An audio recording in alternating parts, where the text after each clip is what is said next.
Good morning student. आज हम शुरू करते हैं जॉर्ज पंचम की नाक, जो हमारी पाठ्य पुस्तक, हमारी पूरक पुस्तक कृतिका है, कक्षा 10 हिंदी। बच्चों, आपकी परीक्षा नज़दीक है और उसके लिए आपको मैं तैयारी करवा रही हूँ कक्षा 10 की हिंदी की क्षितिज और कृतिका की। तो जितने भी उसके चैप्टर्स हैं उनके क्वेश्चन आंसर्स मैं आपको प्रोवाइड करा रही हूँ। और आप मेरे चैनल को लाइक करें, शेयर करें और सब्सक्राइब करें। इससे आपको जो मेरी आने वाली वीडियोस होंगी सबसे पहले मिलेंगी। और बने रहिए मेरे साथ क्वेश्चन पेपर्स तक। जो भी आपकी क्वेरीज हैं बच्चों, उनको भी आप मुझसे डिस्कस कर सकते हैं। मैं आपको उनकी कोई प्रॉब्लम है, किसी चैप्टर्स का आपको पहले चाहिए है क्वेश्चन आंसर्स, तो मैं वो सब देने की आपको कोशिश करूँगी। तो आइए बढ़ते हैं वीडियो की ओर, प्रश्न उत्तर की ओर बढ़ते हैं। देखिए, पहला प्रश्न है इसमें, सरकारी तंत्र में जॉर्ज पंचम की नाक लगाने को लेकर जो चिंता या बदहवासी दिखाई देती है वह उनकी किस मानसिकता को दर्शाती है? ठीक है, तो इसका उत्तर देखिए इस प्रकार है। सरकारी तंत्र में जॉर्ज पंचम की नाक लगाने को लेकर जो चिंता या बदहवासी दिखाई देती है वह उनकी गुलाम एवं चाटुकारिता यानी कि चापलूसी करना मानसिकता को दर्शाती है। हमें स्वतंत्रता प्राप्त किए हुए लगभग 70 वर्ष हो चुके हैं, किंतु हम मानसिक रूप से आज भी अंग्रेजों के गुलाम बने हुए हैं। सरकारी तंत्र जॉर्ज पंचम की उस नाक के लिए चिंतित है जिन्होंने हम पर विभिन्न अत्याचार किए थे। अपनी स्वार्थी प्रवृत्ति के कारण चाटुकारिता में लिप्त लोग केवल अपने स्वार्थ के विषय में सोचते हैं। जॉर्ज पंचम की नाक न रहने से सभी व्यक्ति यह सोच रहे थे कि यदि जॉर्ज पंचम की नाक नहीं रहेगी तो हमारी भी नाक नहीं रहेगी। सरकारी तंत्र को अपने देश जनता की मान मर्यादा से ज्यादा जॉर्ज पंचम की नाक की चिंता थी। तो ये जो सारा चैप्टर है बच्चों, ये व्यंग्यात्मक है, व्यंग्यात्मक भाषा में लिखा है। तो आइए दूसरे क्वेश्चन की ओर बढ़ते हैं।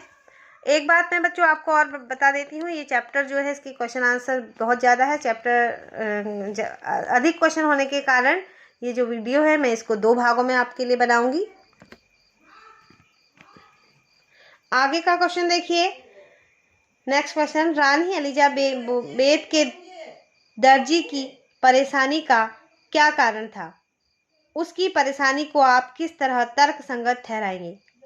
तो आंसर देखिए, रानी एलिजाबेथ के दर्जी की परेशानी का कारण यह था कि जब रानी हिंदुस्तान, पाकिस्तान और नेपाल के दौरे पर जाएगी तो उस समय वह क्या पहनेंगी? उसकी परेशानी को इस तरह तर्क संगत ठहराया जा सकता है कि प्रत्येक व्यक्ति अपने कार्य की प्रशंसा चाहता है। वह चाहता है कि लोग उसके कार्य को देखें और सराहें। यदि उसके कार्य को भारतीय उपमहाद्वीप में सराहा जाएगा तो राज परिवार में उसकी प्रतिष्ठा बढ़ेगी और उसके वेतन में भी वृद्धि होगी। तो रानी की वेशभूषा से उनका व्यक्तित्व प्रभावित होगा, जिससे रानी के साथ साथ दर्जी को भी प्रसिद्धि मिलेगी एवं दर्जी को शाही दर्जा भी मिलेगा। इसलिए दर्जी रानी के लिए अति सुंदर वस्त्र तैयार करने के उद्देश्य से चिंतित था। नेक्स्ट क्वेश्चन देखिए, और देखते ही देखते नई दिल्ली की कायापलट होने लगी। नई दिल्ली की कायापलट के लिए क्या क्या प्रयत्न किए गए होंगे? तो इसका आंसर देखिए बच्चों, नई दिल्ली की कायापलट करने के लिए सभी मुख्य इमारतों की मरम्मत की गई होगी तथा उन्हें रंगा गया होगा। सड़कों को पानी से धोया गया होगा तथा वहां रोशनी की व्यवस्था की गई होगी।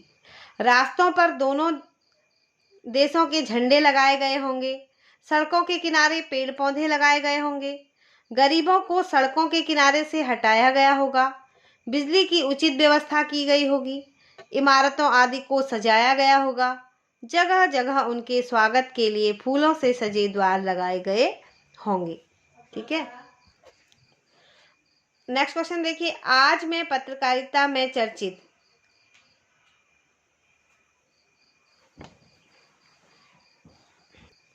आज, ये मैं यहाँ पर नहीं आएगा बच्चों, आज पत्रकारिता में चर्चित हस्तियों के पहनावे और खान पान संबंधी आदतों आदि के वर्णन का दौर चल पड़ा। तो इस प्रकार की पत्रकारिता के बारे में आपके क्या विचार हैं? आपका क्या सोचना है या आपके क्या विचार हैं इस प्रकार की पत्रकारिता के लिए, आप क्या कहेंगे?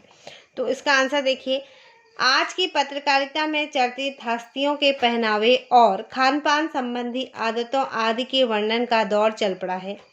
ऐसे में कभी कभी उनके व्यक्तिगत जीवन पर भी इसका विपरीत प्रभाव पड़ता है। यह सब प्रसिद्ध व्यक्तियों की चाटुकारिता करने और उनसे धन ऐंठने के कारण होता है। ऐसा नहीं किया जाना चाहिए। मेरे विचार में यह है कि सकारात्मक बातों को समाज के सामने लाया जाए। ठीक है, इस तरह की पत्रकारिता आम जनता विशेषकर युवा पीढ़ी पर क्या प्रभाव डालती है?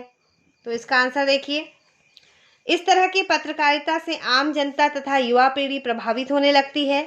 यदि ख्याति प्राप्त व्यक्ति का चरित्र अच्छा है तब तो ये अच्छी बात है, अन्यथा इससे समाज का संतुलन बिगड़ने और आदर्शों को नुकसान पहुंचने का डर रहता है।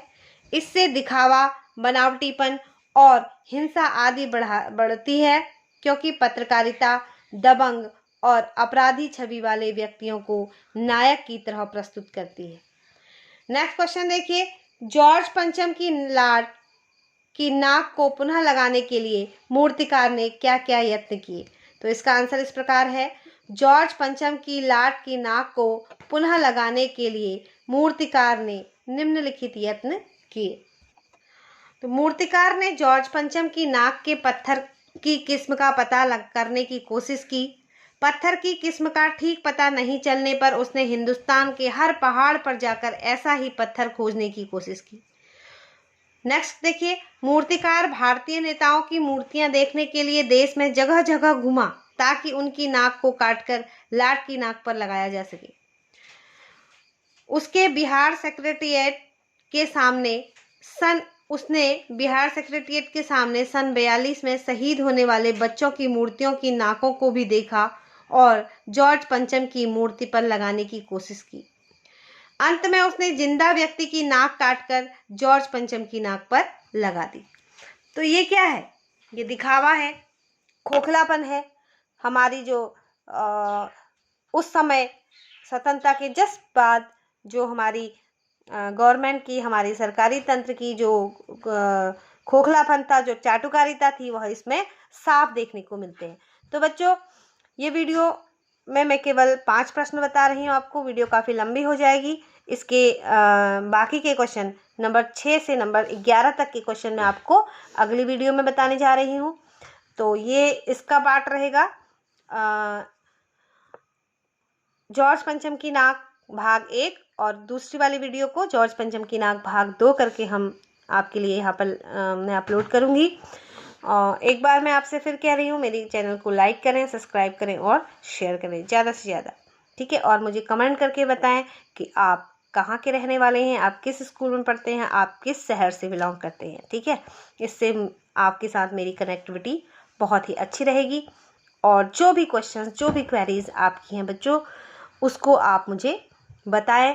पेपर का पैटर्न अगर आप समझना चाहते हैं तो वह भी मुझे बताएं, मैं उस पेपर के पैटर्न को आपको समझाऊंगी। और आपके लिए जो नया पेपर का फॉर्मेट है उसको मैं आपको यहाँ पर अनसॉल्व पेपर जो है आपका या प्रैक्टिस पेपर जो है उसकी मैं आपको तैयारी करवा दूंगी। इसके लिए आपको मुझे कमेंट करके, मैसेज बॉक्स में जो है कमेंट करके आप मुझे बताना आपको पड़ेगा। ठीक है, तो मिलते हैं अगली वीडियो में। तब तक के लिए बच्चों ध्यान रखें और बहुत ही मेहनत करें, पढ़ाई करें, जिससे कि आपके बहुत अच्छे मार्क्स आएंगे। ठीक है, मिलते हैं अगली वीडियो में। तब तक के लिए बाय।